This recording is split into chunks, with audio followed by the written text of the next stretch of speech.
దహన బలి ఇచ్చారు కదా, యెఫ్తా కూతురు దహన బలి ఇచ్చాడు కదా, బైబిల్ ఎక్కడ ఉంది చూపించమంటారా?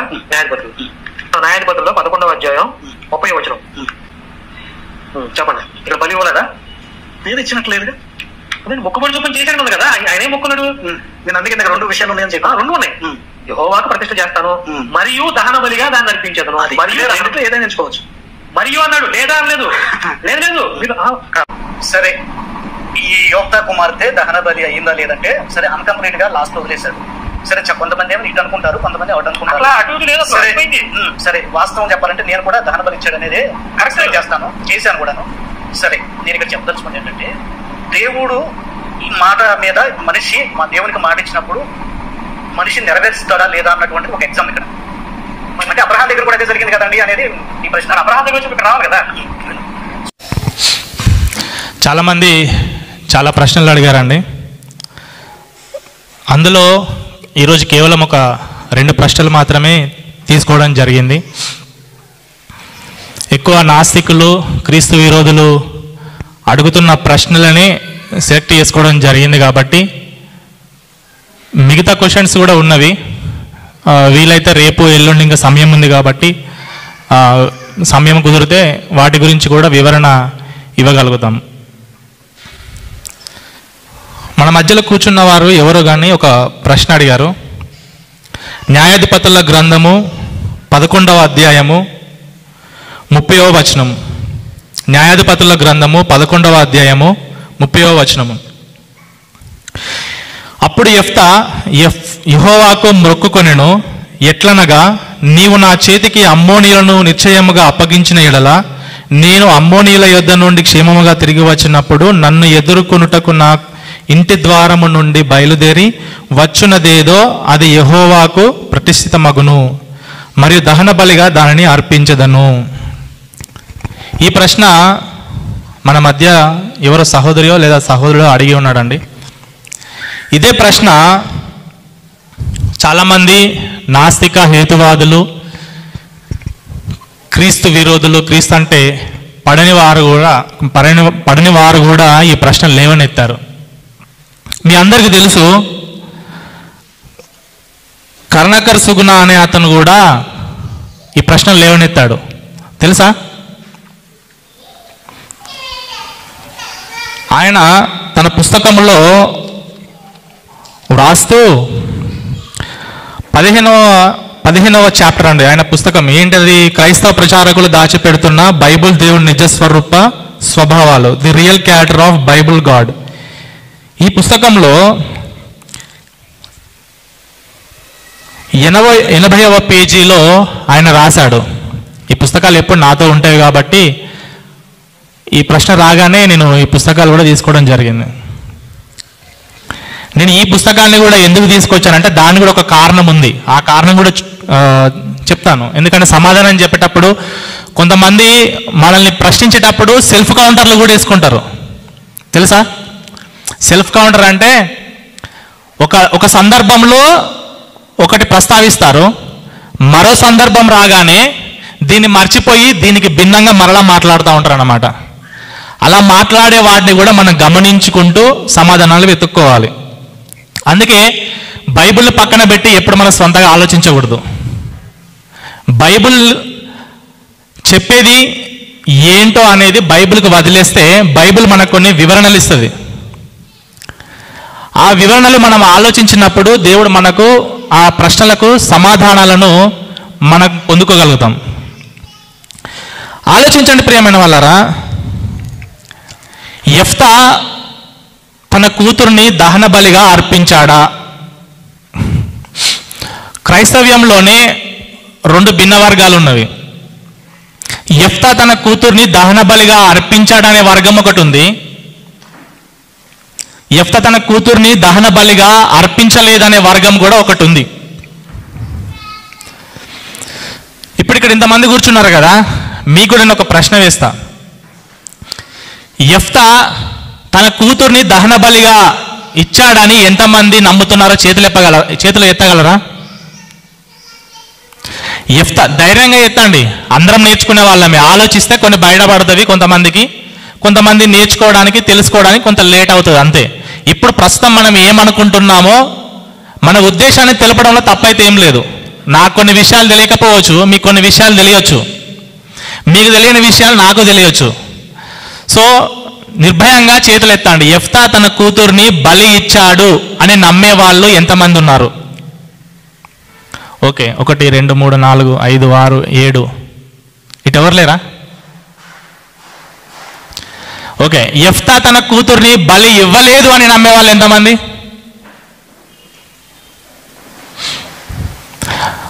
ఓకే, కొంతమంది అటెత్తలేదు, కొంతమంది ఇటెత్తలేదు. ఈ గొడవ నాకెందుకు, ఇత్తేంటి, ఇవ్వకపోతే నాకేంటి అనే వాళ్ళు కావచ్చు. అయితే ప్రియమైన వాళ్ళరా, అసలు ఎవరు ఈ యెఫ్తా? తన కూతుర్ని ఎందుకు దహన బలిగా ఇస్తానన్నాడు? యెఫ్తా తన కూతుర్ని దహన బలిగా ఇస్తానన్న మాట వాస్తవమే. యెఫ్తా తన కూతుర్ని దహన బలిగా అర్పించింది కూడా వాస్తవమే.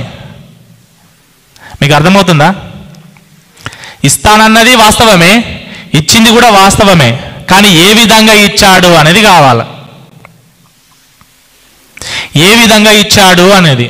అసలు ఎవరు ఈ యెఫ్తా అంటే, న్యాయాధిపతుల గ్రంథము 11వ అధ్యాయము 1వ వచనము, గిలాదు వాడైన యెఫ్తా పరాక్రమము గల బలాఢ్యుడు, అతడు వైశ్య కుమారుడు. గిలాదు యెఫ్తాను కనెను.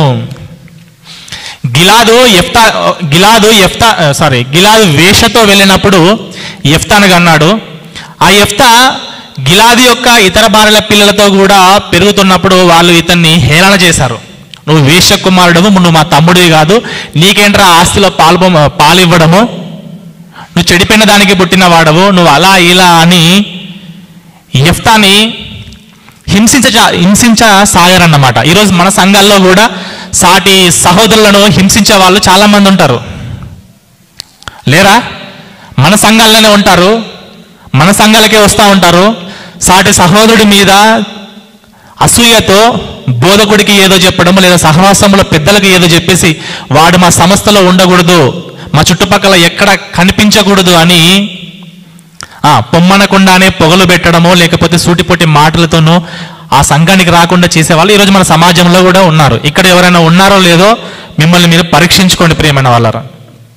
అయితే ఈ యెఫ్తా అలా హింసించడంతో ఆయన టోబు దేశమునకు నివసింపడానికి వెళ్ళిపోయాడు. ఈయన కొంచెం బలాఢ్యుడు కదా. సో అక్కడ ఏమైపోయిందంటే, కొంతమంది అల్లరి జనాంగము ఆయనకు అభిమానులుగా మారిపోవడము, లేకపోతే ఆయన గొప్పతనాన్ని విని ఆయనకి అనుచరులుగా మారిపోయారు. నేను ఏమంటున్నానంటే ప్రియమైన వాళ్ళరా, మనము కొన్ని విషయాలు మాట్లాడేటప్పుడు ఏ విధంగా మాట్లాడాలంటే మనకు తెలిస్తేనే మాట్లాడాలి, లేకపోతే తెలియకపోతే మాట్లాడకూడదు. ఇదే అంశము ఒకరోజు రక్షణ టీవీలో కరుణాకర్ సుగుణ, ప్రవీణ్ పగడల గారు, గోమటం జాషువా అనే అతను, గోమటం సాయి కృష్ణ, నవీన్ వడ్డేకుమార్ గారు, ఇలా కొంతమంది బైబిల్ స్కాలర్స్ ప్లస్ అలానే క్రీస్తు విరోధులు కరుణాకర్ సుగుణ సంథింగ్ కొంతమంది మాట్లాడుతున్నప్పుడు ఆ రోజు నేను ఈ అంశం మీద ప్రత్యేకంగా దృష్టి పెట్టవలసి వచ్చింది. సో మళ్ళీ ఈ ప్రశ్న ఇక్కడ కూడా మనకు లేవనెత్తడం ద్వారా నేను ఈ ప్రశ్న చెప్పాలని ఇష్టపడుతున్నాను, ఈ ప్రశ్నకు సమాధానాన్ని చెప్పాలని ఇష్టపడుతున్నాను. అయితే ఆ చర్చ నేను వింటున్నప్పుడు సహోదరులు బైబిల్ పండితులు గోమటం సాయికృష్ణ గారు ఏం మాట్లాడారో ఒకసారి మీకు వినిపిస్తానండి. అంటే నేను అతన్ని పాయింట్అవుట్ చేయడానికని కాదు, కానీ ఉద్దేశాలు ఎలా ఉన్నాయి, కొంతమంది స్కాలర్స్ యొక్క ఉద్దేశాలు ఎలా ఉన్నవి. స్కాలర్ అని పెట్టుకోగానే, ప్రొఫెసర్ అని పెట్టుకోగానే ఏది పడితే త్వరపడి అది విని అదే నిజమని అంగీకరించడానికి మనము త్వరపడి పరిగెట్టకూడదు. జెఫ్తా కుమార్తె గురించి విషయం జరిగినప్పుడు దాని మీద స్కాలర్లీ ఒపీనియన్లో 2 రకాలు ఉన్నాయి. ఏంటంటే అక్కడ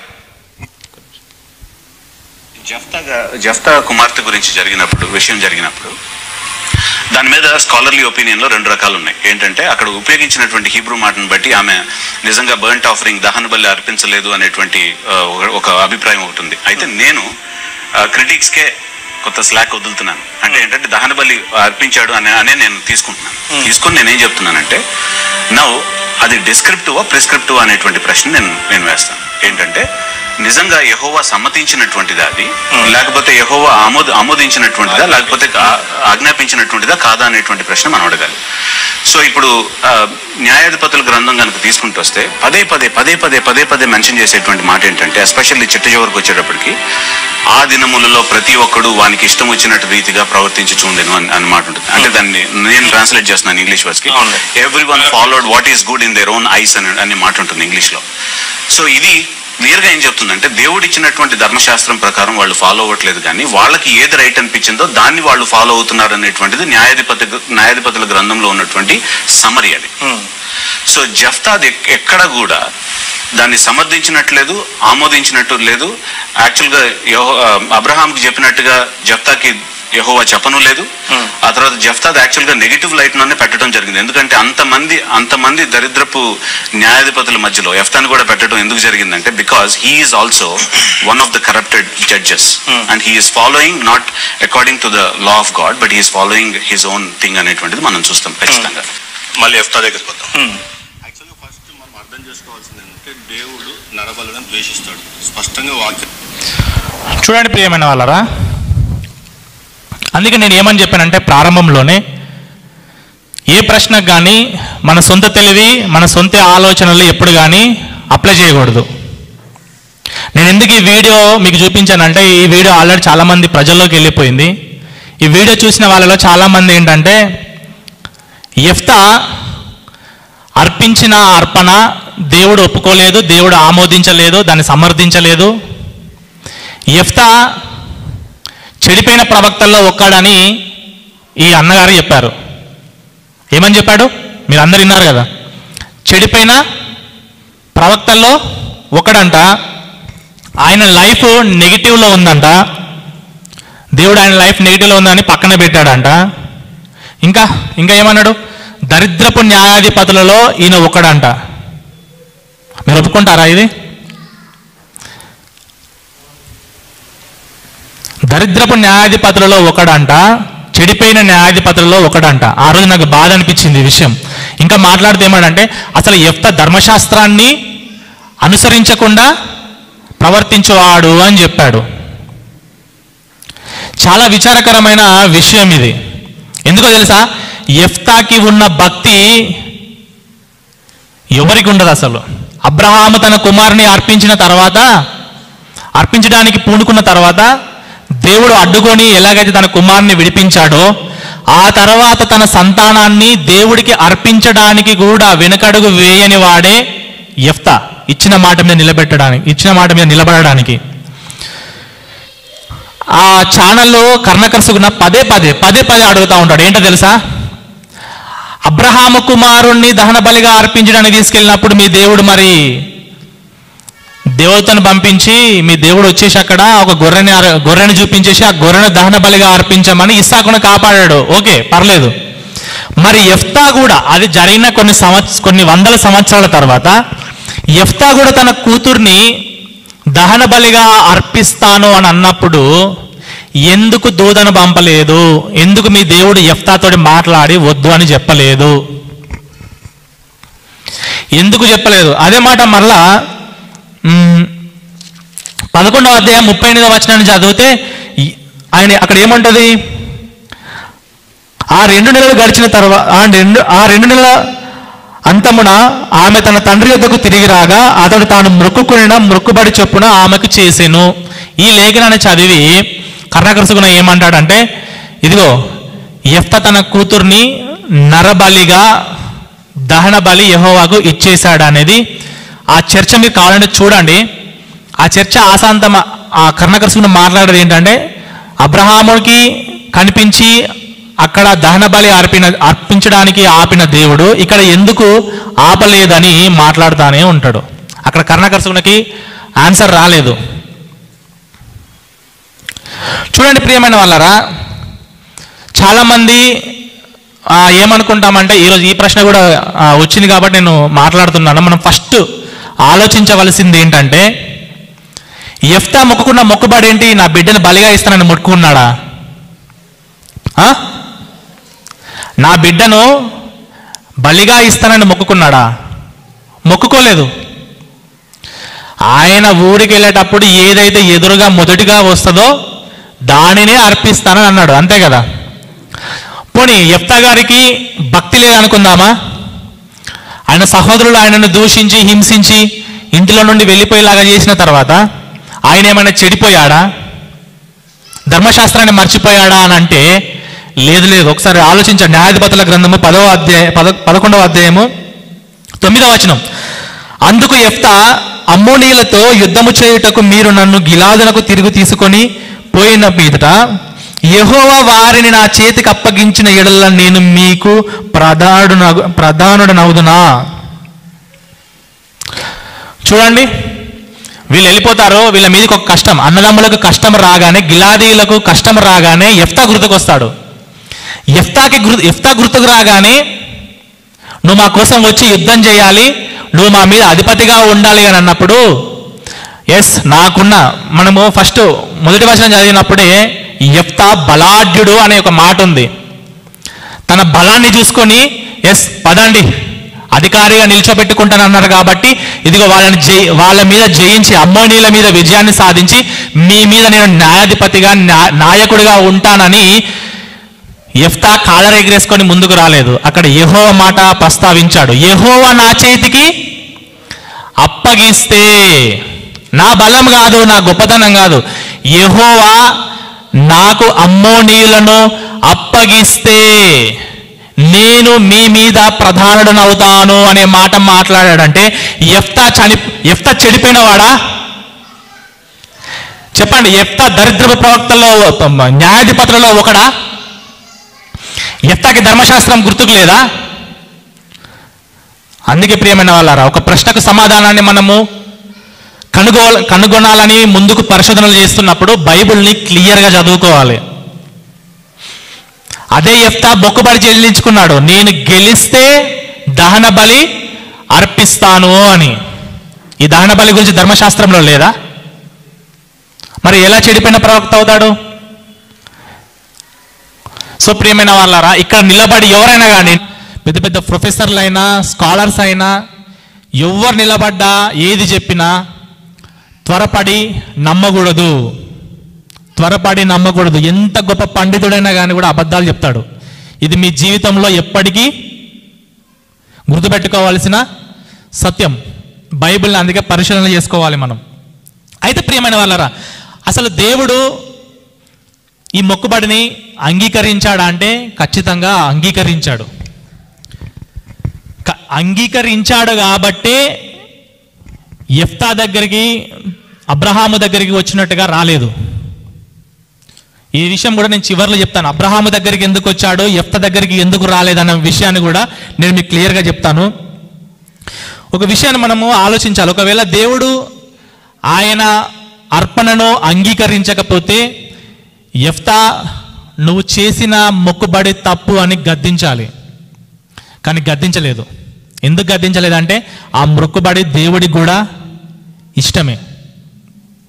అయితే ప్రియమైన వాళ్ళారా, దేవుడు నరబలులు అంగీకరిస్తున్నాడా అనేది ఆలోచిస్తే ద్వితీయోపదేశ కాండము 12వ అధ్యాయము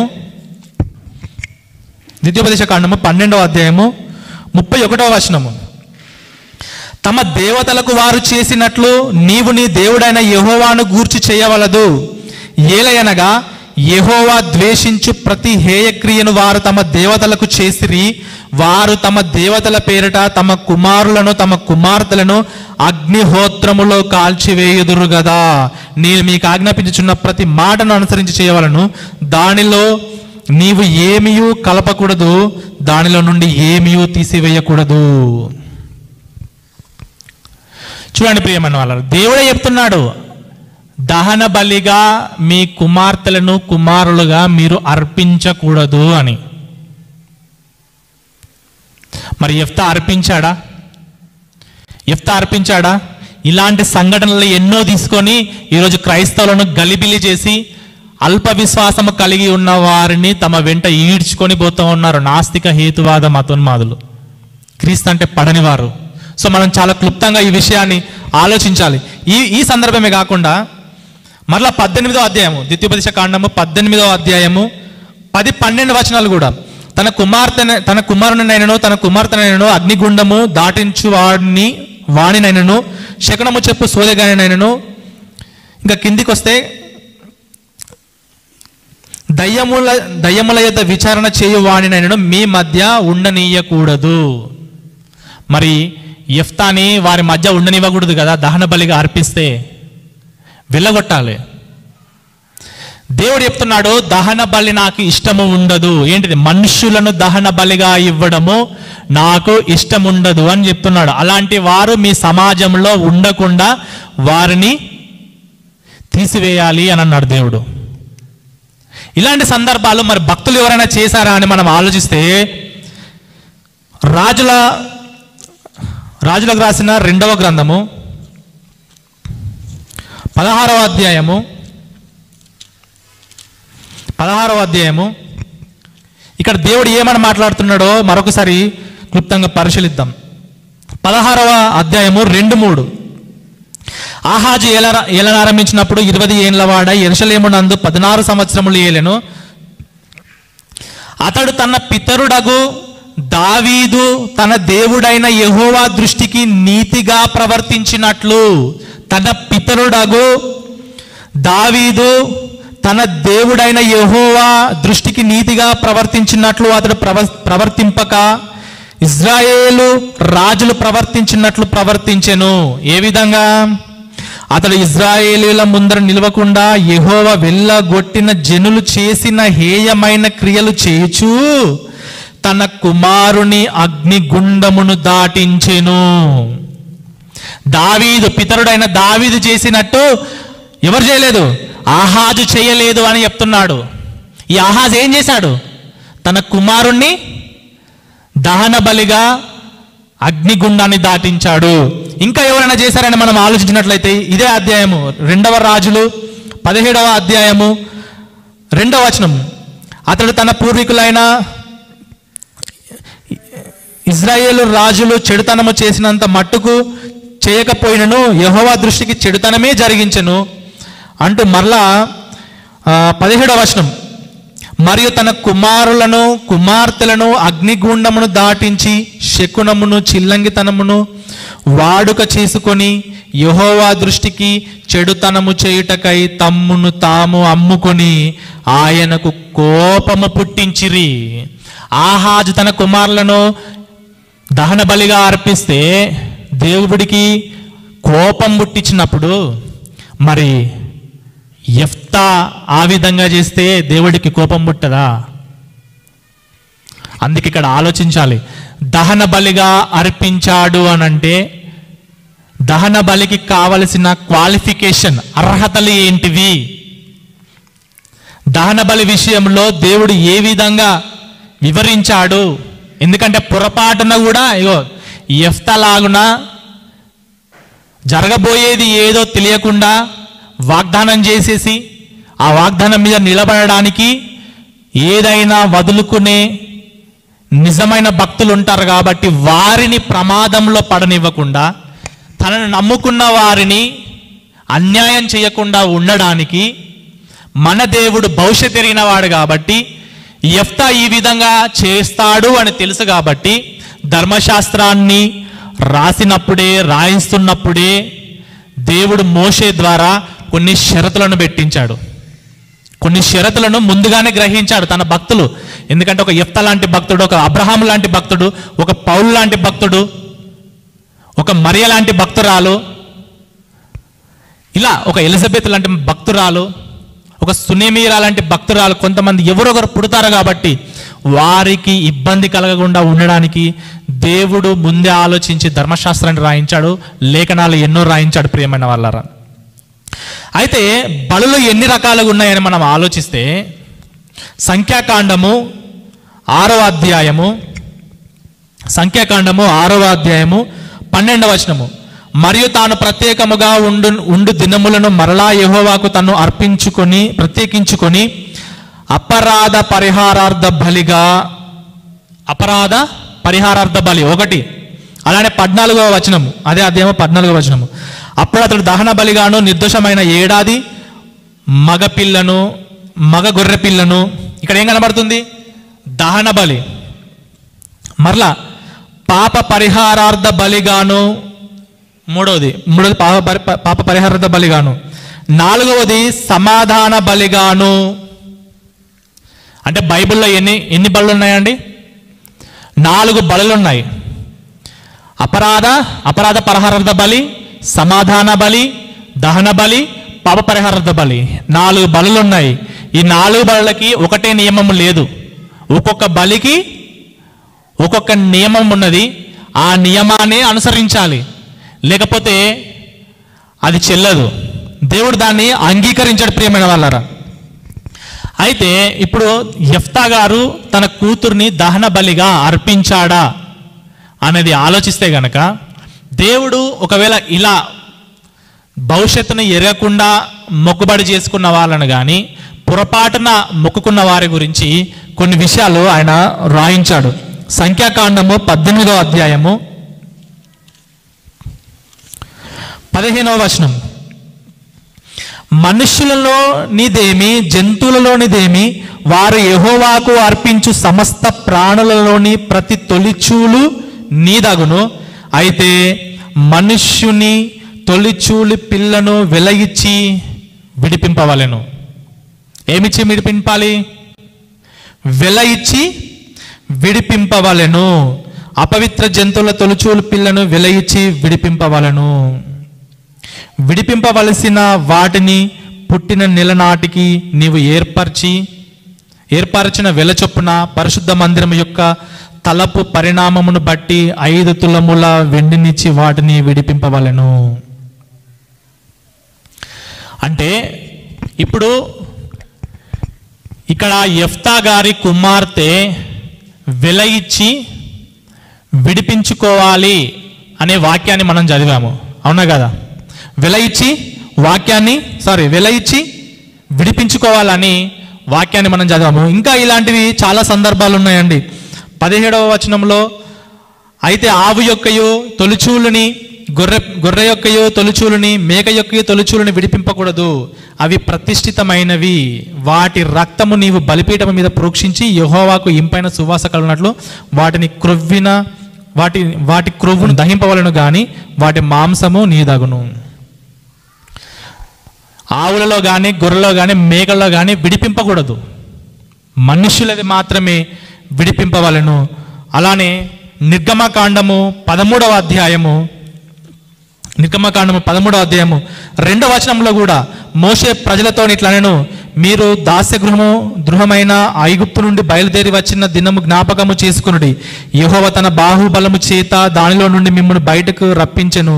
పులిసినదేది 2వ వచనం, ఇజ్రాయేలీలలో మనుషుల యొక్కయో పశువుల యొక్కయో ప్రథమ సంతతి అనగా ప్రతి తొలిచూలు పిల్ల నాకు ప్రతిష్ఠించుము, అది నాదగునని చెప్పాను. ప్రతి తొలిచూలు పిల్ల నాకు ప్రతిష్ఠించాలి, అది నాదవుద్దని చెబుతూ 12, 13, 14, 15 వచనాలలో ప్రతి తొలిచూలు పిల్లను నీకు కలుగు పశువుల సంతతిలో ప్రతి తొలి పిల్లను యెహోవాకు ప్రతిష్ఠించవలను.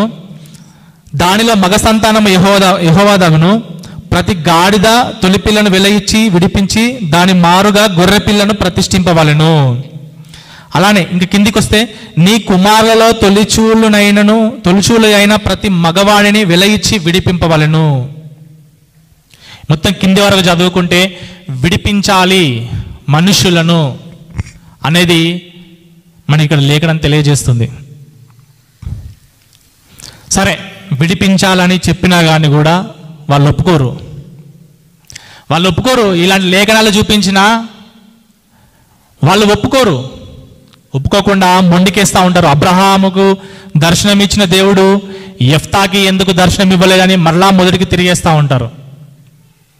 అందుకే దహన బలికి ఒక నియమం ఉన్నది. అదేంటో చూద్దామా? సంఖ్యాకాండము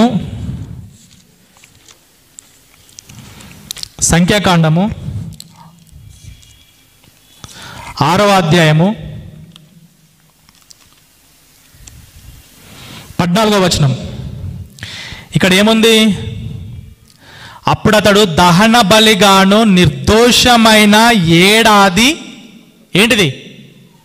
ఏడాది మగ గొర్రెపిల్ల, మగ గొర్రెపిల్ల. అలానే లేవి కాండము 1వ అధ్యాయము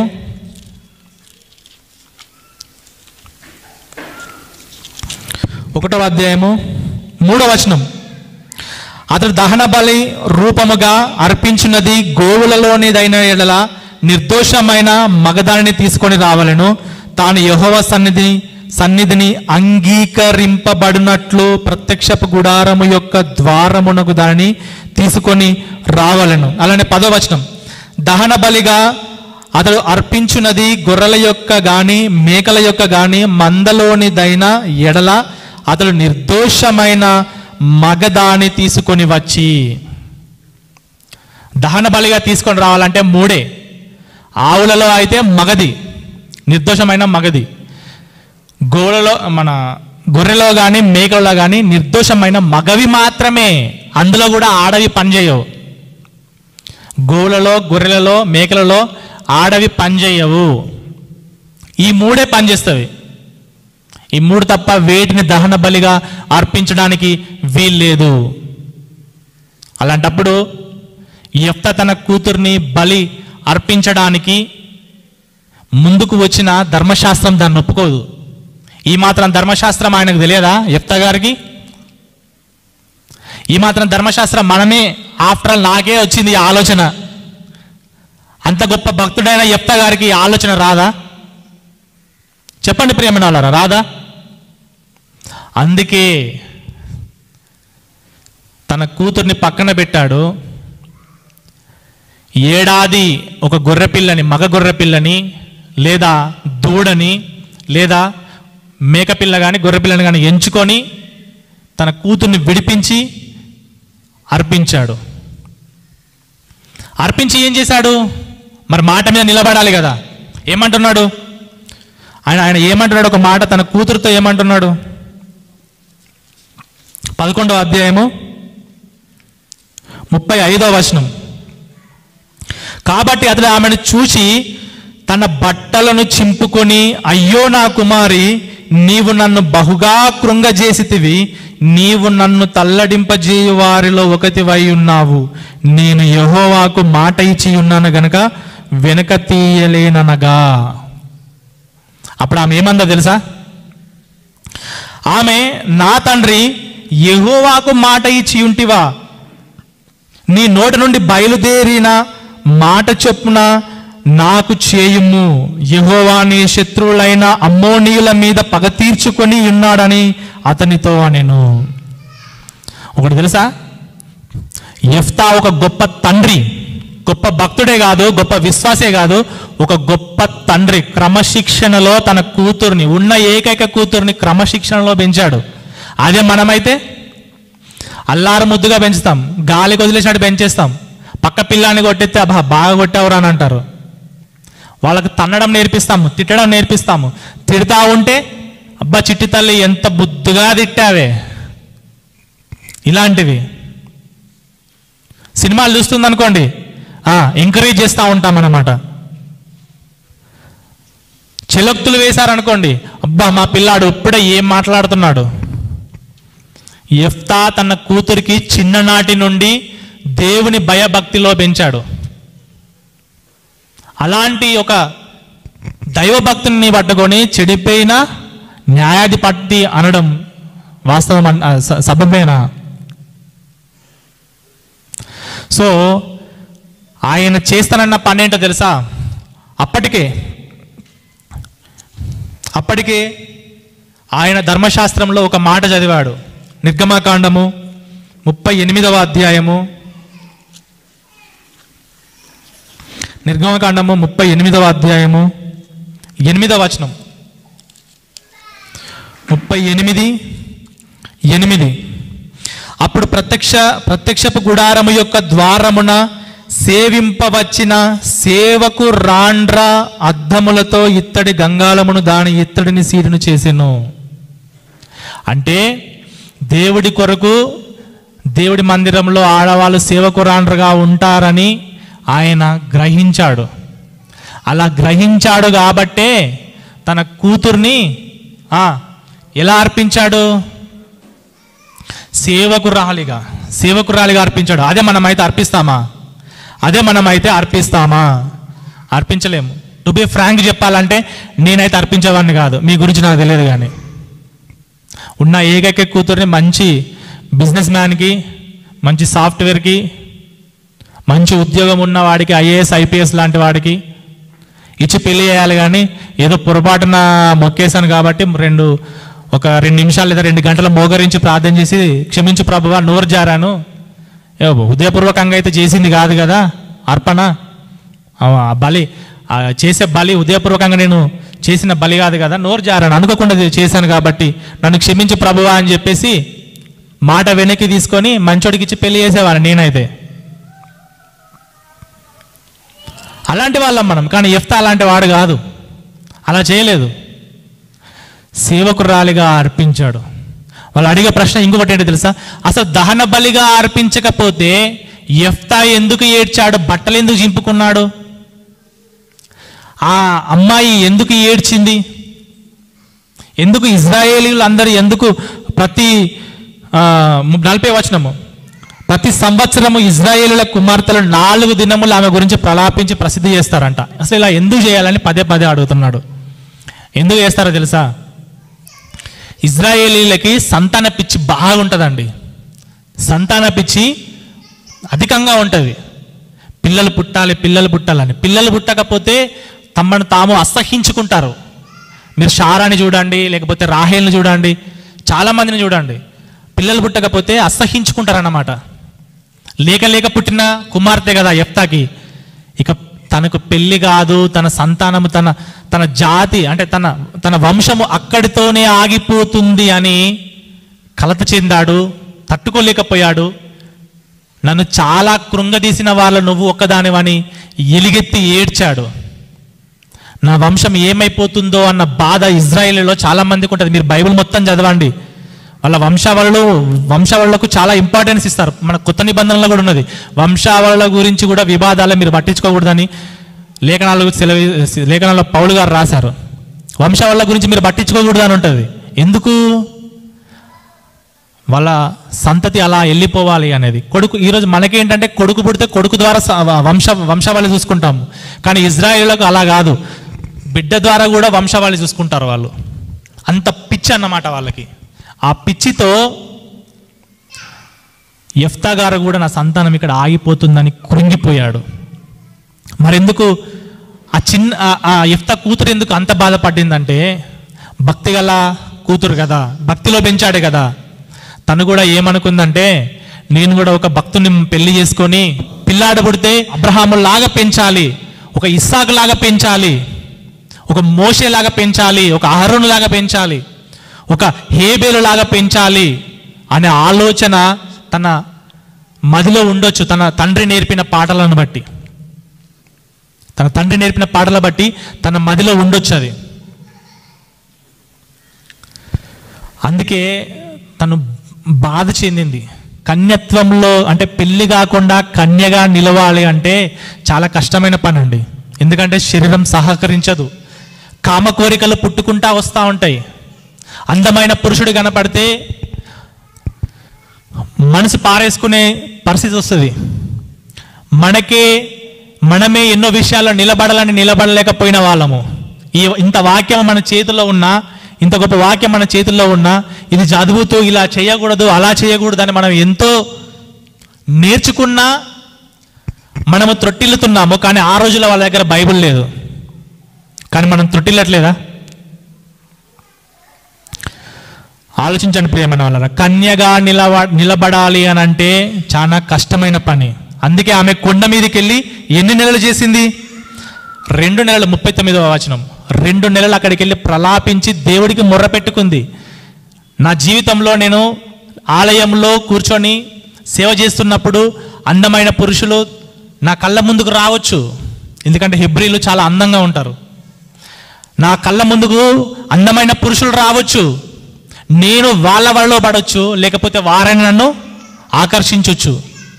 నన్ను నిలబెట్టు తండ్రి, ఈ లోకాశలో నేను పడకుండా నన్ను నిలబెట్టు అంటూ తను ఎల్లిగెత్తి ప్రలాపించి ఏడవడానికి అక్కడికి వెళ్ళింది తప్ప ఊరికే వెళ్ళడం కాదు. కన్యత్వం గురించి ఏడవడం అంటే ముందుగానే ఎక్స్పెక్ట్ చేసేసింది. కన్యగా బ్రతకడం అంటే అంత ఆషామాషి విషయం కాదని ముందే ఆలోచించి వెళ్ళి 2 నెలలు చెలికత్తలను పట్టుకొని వెళ్ళిపోయింది అక్కడికి. ఎందుకంటే తెలుసా, ఒంటరిగా వెళితే ఈ సమాజం ఏమంటారు తెలుసా, అది అక్కడికి వెళ్ళి ఎవరితోనో కులికిందని అంటారు. ఇది అలాంటి సమాజం. అది అక్కడికి వెళ్ళి ఎవరితో కులికింది, ఆ సంతోషాన్ని ఆ సుఖాన్ని అనుభవించి వచ్చింది కాబట్టి మిగతా సంవత్సరాలన్నీ మొగడు లేకుండా బతికింది. ఏమో గుళ్ళ ఎవరితో ఏం చేసిందో అనే వాళ్ళు కూడా సమాజంలో ఉంటారు. మీరు అపార్థం చేస్తున్నారు. యాక్చువల్గా మనం అపార్థం చేస్తున్నాం. అక్కడ యొప్తా తన కూతుర్ని దేవుడికి ప్రతిష్ఠించాడు, పెళ్లి కాకుండా కన్యకగానే ఉండేటట్టుగా ప్రతిష్ఠించాడు అని అన్నాడు. ప్రశ్న, ఒకవేళ పెళ్లి కాకుండా కన్యకగా ప్రతిష్ఠిస్తే మరి 2 నెలల్లో ఏం చేసింది ఆవిడ? మరి 2 నెలలు దేనికి? అలాగే అప్పగిస్తే పోదా? మరి ముందు 2 నెలల్లో ఎందుకు అశ్రద్ధ ఆడుకుందా? కాదు కదా. 2 నెలలు తన కన్యాత్వం గురించి ప్రలాపించింది, తర్వాత వస్తే బలర్పించాడు.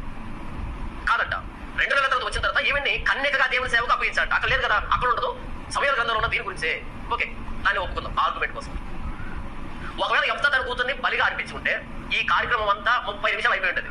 30 నిమిషాలు యొప్తా కూతురు పూర్తిగా మిగిలేదు. 30 minutes లేదా 1 గంట అయిపోయింది వ్యవహారం, ఇంకేముండదు. మొదటి 5 నిమిషాలు 6 నిమిషాలు విపరీతమైన బాధ అనిపించి చనిపోయి ఉంటుంది. తర్వాత పూర్తిగా బాడీ కావడానికి అర్ధ గంట కట్టబట్టి ఉండేది. ఒకవేళ దహన బలి అర్పించకుండా తనని కన్యకగా దేవునికి సమర్పించి ఉంటే ప్రతిరోజు కాలి చచ్చేది. అర్థమైందా? ప్రతిరోజు తన కోరికల చేత కాలి చచ్చేది. అక్కడ యొప్తా తన కూతుర్ని దేవుడికి ప్రతిష్ఠించాడు, పెళ్లి కాకుండా కన్యకగానే ఉండేటట్టుగా ప్రతిష్ఠించాడు అని అన్నాడు. ప్రశ్న, ఒకవేళ పెళ్లి కాకుండా కన్యకగా ప్రతిష్ఠిస్తే మరి 2 నెలల్లో ఏం చేసింది ఆవిడ? మరి 2 నెలలు దేనికి? అలాగే అప్పగిస్తే పోదా? మరి ముందు 2 నెలల్లో ఎందుకు అశ్రద్ధ ఆడుకుందా? కాదు కదా. 2 నెలలు తన కన్యాత్వం గురించి ప్రలాపించింది, తర్వాత వస్తే బలర్పించాడు. కాదంట. 2 నెలల తర్వాత వచ్చిన తర్వాత ఈవెన్ని కన్యకగా దేవుని సేవకు అప్పగించాడు. అక్కడ లేదు కదా, అక్కడ ఉండదు. సమయాల గ్రంథంలో ఉన్న దీని గురించే. ఓకే, దాన్ని ఒప్పుకుందాం ఆర్గ్యుమెంట్ కోసం. ఒకవేళ యొప్తా తన కూతుర్ని బలిగా అర్పించి ఉంటే ఈ కార్యక్రమం అంతా 30 నిమిషాలు అయిపోయి ఉంటుంది. 30 నిమిషాలు యొప్తా కూతురు పూర్తిగా మిగిలేదు. 30 minutes లేదా 1 గంట అయిపోయి ఉంటుంది వ్యవహారం, ఇంకేముండదు. మొదటి 5 నిమిషాలు 6 నిమిషాలు విపరీతమైన బాధ అనిపించి చనిపోయి ఉంటుంది. తర్వాత పూర్తిగా బాడీ కావడానికి అర్ధ గంట కట్టబట్టి ఉండేది. ఒకవేళ దహన బలి అర్పించకుండా తనని కన్యకగా దేవునికి సమర్పించి ఉంటే ప్రతిరోజు కాలి చచ్చేది. అర్థమైందా? ప్రతిరోజు తన కోరికల చేత కాలి చచ్చేది. కాబట్టి దహన బలి అర్పించాడు అనే దానికంటే 100 రెట్లు ఘోరం కన్యకగా వదిలిపెట్టడం. ఆవిడ పరిచయం ఏదో ఈవెన్ తమాయించుకునే విషయంలోనే జీవితం అయిపోతుంది. ఎంత పాపం తెలుసా? అందుకే తనతో పాటున్న ఆడపిల్లలను కూడా పట్టుకొని వెళ్ళింది. ఆ విషయము ఆ వెళ్ళిన ఆడవాళ్ళందరూ సమాజంలో చెప్పారు కాబట్టి ఈరోజు ప్రతి సంవత్సరం ఆమె గురించి 4 రోజులు ప్రలాపించేవారుగా దినాలను ఏర్పరచుకున్నారు. ఈరోజు మరి మన పిల్లలు అలా ఉన్నారా? మన పిల్లల కోసం అలా ఏడ్చేవాళ్ళు, మన పిల్లల కోసం అలా గొప్పగా ప్రసిద్ధి చేసుకునే వారిలాగా ఉండాలని మనం అలా మన పిల్లలను పెంచుకున్నామా? ఈరోజు ఆడపిల్లలు మగపిల్లలు పెరగగానే ఎలా కావాలనుకుంటున్నారో తెలుసా? వి లవ్ బ్యాడ్ బాయ్స్ అంట. అంటే ఎలాంటి పెంపకం? ఇలాంటి పెంపకం ఉంటే అలా 2 నెలలు అక్కడికి వెళ్ళి ప్రలాపిస్తారా? ప్రలాపించారండి. ఏ విధంగా మన పిల్లలను పెంచుకుంటున్నామో ఆలోచించాలి. యెఫ్తా గొప్ప విశ్వాసే కాదు, గొప్ప భక్తుడే కాదు, గొప్ప తండ్రి, విలువలు కలిగిన తండ్రి, విలువలు నేర్పించే తండ్రి అని మనం గుర్తుంచుకోవాలి. ఇక లాస్ట్ పాయింట్ ఏంటంటే, అసలు అబ్రహామును ఆపిన దేవుడు యెఫ్తాను ఎందుకు ఆపలేదని అంటే, అబ్రహాము తన కుమారుని బలిగించేటప్పుడు ఇదిగో ఈ వాక్యము అబ్రహాము దగ్గర ఇలా లేదు, దృశ్యరూపకంగా అబ్రహాము దగ్గర లేదు. అబ్రహాముకు చెప్పేవాడు ఎవడు లేడు అక్కడ. వెళితే దేవుడే వెళ్ళాలి. ఏమి వెళ్ళాలి అబ్రహాముతో? ఒక గాడిద, 10 పనులు, ఇస్సాకు, ఆయన కొండ వరకు వెళ్ళారు. కొండ మీదకి వెళ్ళిన తర్వాత, కొండ దగ్గరికి వెళ్ళిన తర్వాత అబ్రహాము, ఇస్సాకు, కట్టెల మోపు 3 వెళ్ళాయి అక్కడికి, 3 వెళ్ళారు. ఇప్పుడు దహన బలిని ఆపాలంటే ఎవరు రావాలి? ఖచ్చితంగా దేవుడే రావాలి. అక్కడ దేవుడు మరి దహన బలి ఏ విధంగా ఇచ్చాడని చదువుకోవడానికి బైబిల్ లేదు. దేవుడు చెప్పాడు, గుడ్డిగా వెళ్ళిపోయాడు. కానీ యెఫ్తా కాలంలో దహన బలి అర్పించాలంటే దానికి ఒక ప్రాసెస్ ఉన్నది. ఆ ప్రాసెస్ ఏంటని యెఫ్తా గారు బైబిల్ని తిరిగేస్తే ఇప్పుడు మనకు వచ్చిన ఆలోచనలే అప్పుడు ఆయన కూడా రావు అనడానికి ఛాన్స్ లేదు. ఆయన కాళ్ళనాడు వచ్చేసింది. దహన బలిగా అర్పించాలంటే 3 కావాలి. ఆ 3 ఏంటంటే ఆవులలో మగది, గొర్రెలలో మొగది, మేకలలో మొగది. ఈ 3 తప్ప ఏవి అర్పించినా దేవుడు అంగీకరించడు అనే సత్యాన్ని ఆయన తెలుసుకున్నాడు. కాబట్టి ఆల్రెడీ నిర్గమకాండం 38వ అధ్యాయము 8వ వచనాన్ని ఆయన చదివాడు. కాబట్టి తన కూతుర్ని నిత్యం కన్యగా ఉండడానికి అంగీకరించాడు, అర్పించాడు దేవుడికి. తండ్రి చేసిన వాగ్దానానికి కట్టుబడి తనకు తానుగా బలైపోయింది. ఒక్కొక్కసారి మనం అంటాం కదా, నీ వల్ల నేను బలైపోయాను రా అని. నువ్వు చేసిన పనికి నేను బలైపోయాను రా అంటాం కదా, రూపకాలంకారం. ఇది కూడా అలాంటిదే ప్రియమైన వాళ్ళరా. సో దహన బలిగా దేవుడు నరబలి కోరుకోలేదు.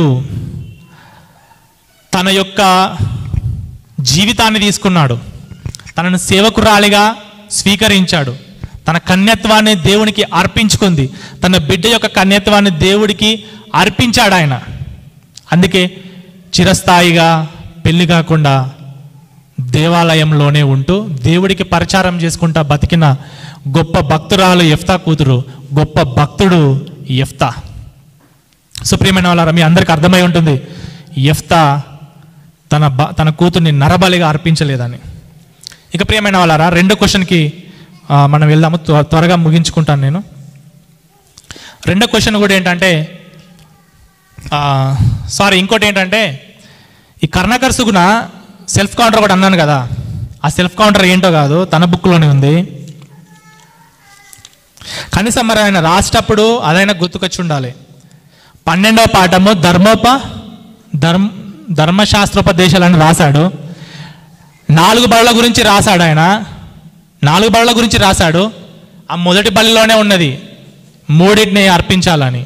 అందులో మొగది మాత్రమే అర్పణకి అర్హమైన దాన్ని తెలిసి కూడా అన్నాడు ఆయన. రాశాడంటే ఇక్కడ ఆలోచించి రాయొచ్చు కదా, ఇక్కడ ఆలోచించి అక్కడ రాయొచ్చు కదా. అంటే పాపులారిటీ కోసం,